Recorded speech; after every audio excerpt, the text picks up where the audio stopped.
Desde que se conoció el preacuerdo entre Pedro Sánchez y Pablo Iglesias, el mundo de la economía se revuelve.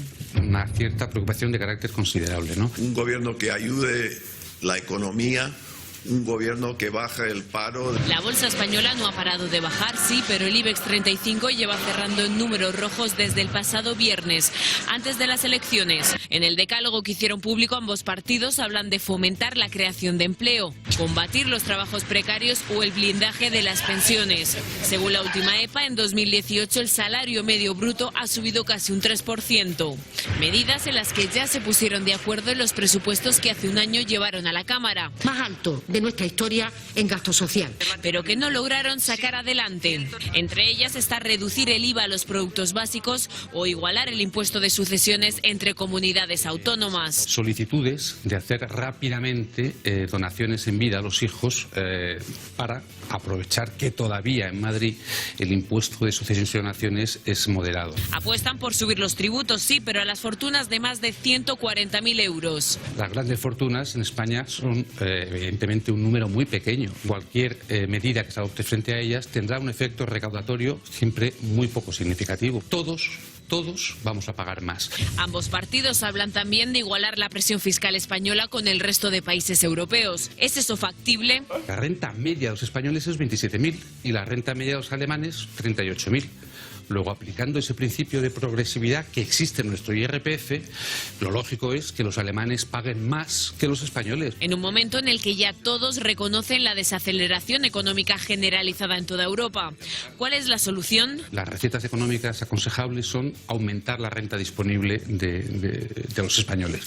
Claro, subir los impuestos va justo en la línea contraria. Habrá que esperar para ver en qué se concretan las medidas económicas del nuevo posible gobierno, porque incertidumbre de momento la hay. Pues vamos a hablar de economía con Juan Ramón Rayo. Hola, Juan Ramón, muy buenos días. ¿Qué tal? Buenos días. Bueno, esta es la situación que tenemos. Yo no sé si esto que se anunciaba de que la recesión está llegando. Por cierto, hoy hay una buena noticia de Alemania, ¿no? Que se ha parado esa recesión que parecía segura. ¿Para nosotros está llegando, está alejándose? Bueno, vamos a ver, España había entrado en una desaceleración bastante intensa debido sobre todo a la parálisis internacional, debido sobre todo a la guerra comercial que inició Trump contra China y también debido a las disrupciones del Brexit. Es verdad que la noticia de Alemania es buena porque no solo ha esquivado la recesión, sino que parece que se está llegando a un cierto mínimo, a un cierto valle en la caída de la economía y eso de rebote nos puede beneficiar siempre y cuando, claro, el nuevo gobierno no se cargue la situación. ¿Lo das por hecho que se la va a cargar? No, digo, siempre y cuando no se cargue la situación. Evidentemente falta por ver qué políticas van a aplicar, pero desde luego políticas que consistan en subir masivamente los impuestos, como por ejemplo lleva Unidas Podemos en su programa, no son medidas que vayan a contribuir a relanzar la actividad económica, la inversión, el ahorro y por tanto a aumentar la calidad de vida de los españoles. Lo que dice Podemos, nosotros no vamos a subir los impuestos de la clase trabajadora en las clases medias, solo vamos a obligar a las empresas que paguen lo que tienen que pagar y a los ricos. Bueno, quizás sea así, pero si es así no van a recaudar ni muchísimo menos todo lo que han prometido recaudar para gastar todo lo que plantean gastar.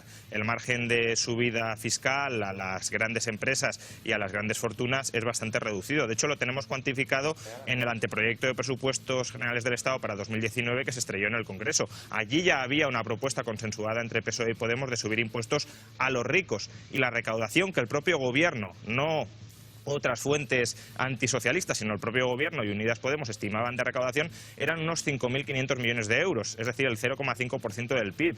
Desde el PSOE y desde Podemos, especialmente desde Podemos, se está hablando de subidas del gasto de 2, de 3 o de 4 puntos del PIB. Evidentemente, con eso no se va a recaudar ni de lejos lo que se necesita y, por tanto, o se va a gastar menos de lo que se ha prometido o se va a hacer pagar muchísimo más a aquellos que se les ha dicho que no van a pagar más impuestos. ¿Pero hay margen para que una subida a las empresas?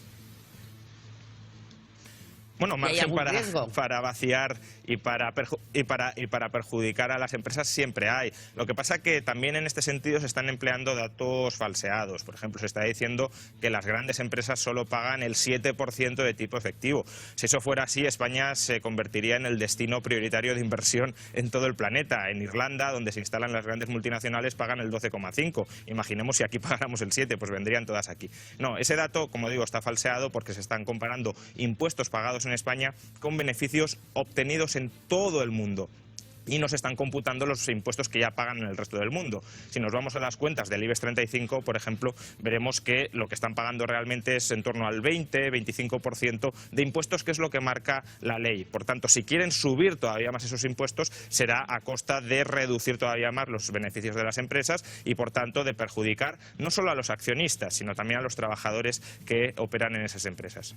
Hoy la bolsa parece que ha despertado en verde, no como estos días de atrás.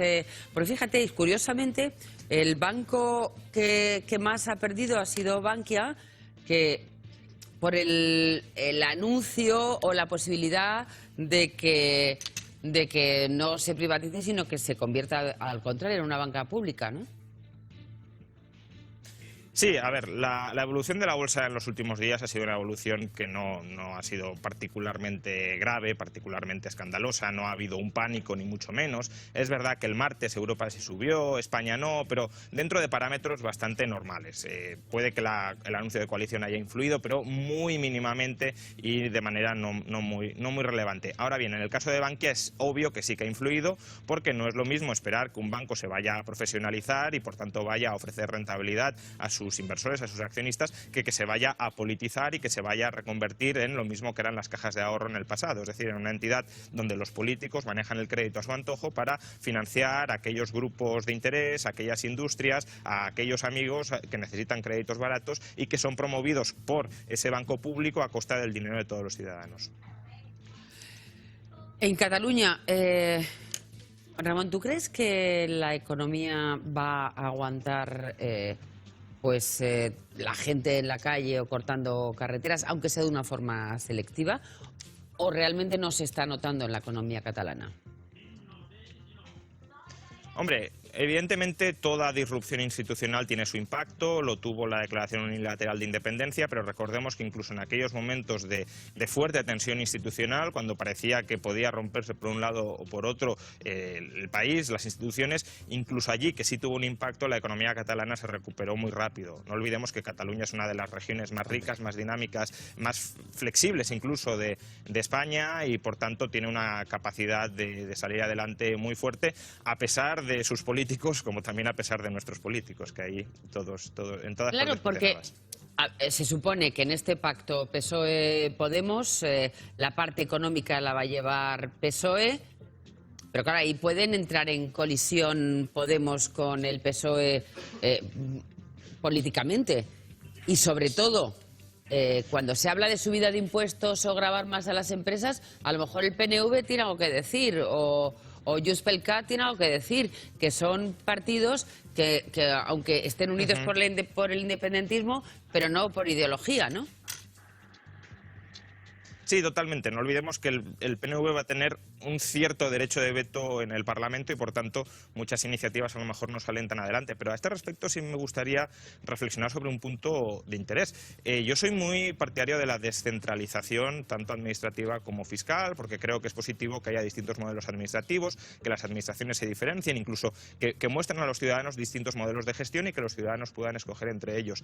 Ahora bien, lo que me parece bastante hipócrita es, por un lado, la postura de la coalición de gobierno, que incluso en el documento que han suscrito dicen que van a reforzar el Estado autonómico y, por otro lado, están pensando en recentralizar algunos impuestos, como el impuesto sobre sucesiones, para atacar a aquellas comunidades que legítimamente, haciendo uso de su autonomía, se diferencian fiscalmente bajando el impuesto sobre sucesiones. Pues no, ahí queremos centralismo administrativo a la Vox.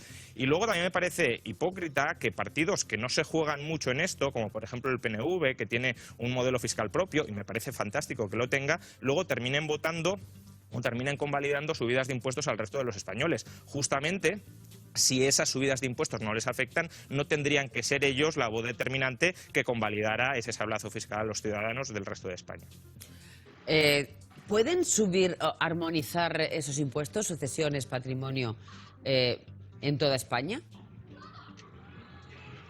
Bueno, especialmente el de patrimonio sí es relativamente fácil de armonizar porque es un impuesto estatal, aunque parcialmente cedido a las autonomías. En el caso de sucesiones, no. Sucesiones es un impuesto cedido, pero bueno, puede haber una recentralización fiscal perfectamente. Como ya he dicho, Vox propone recentralizar educación, sanidad y prácticamente todo, y parece ser que Podemos y PSOE, muy autonomistas ellos durante la campaña, pues ahora proponen recentralizar estos tributos porque es la forma de cartelizar a las administraciones autonómicas para que los ciudadanos paguen más impuestos. Cuando se trata de coaligarse para exprimir más a los ciudadanos, los cárteles, en este caso cárteles administrativos, administraciones mancomunadas para no permitir que nadie se salga del guión, parece ser que a la izquierda sí le gustan, sí le motivan y en este caso los promueve, ya digo, recentralizando para subir impuestos a todos. Bueno, pues de todas formas estamos hablando de que esta coalición salga adelante. Yo creo que sí, pero bueno, todavía no se ha hecho. Gracias, Juan Ramón Rayo. Un saludo. Y además hace mucho frío en la calle. Muchas gracias a vosotros. Hasta otra. Hasta luego. Vamos a hablar de la gran coalición. Vamos a hablar de la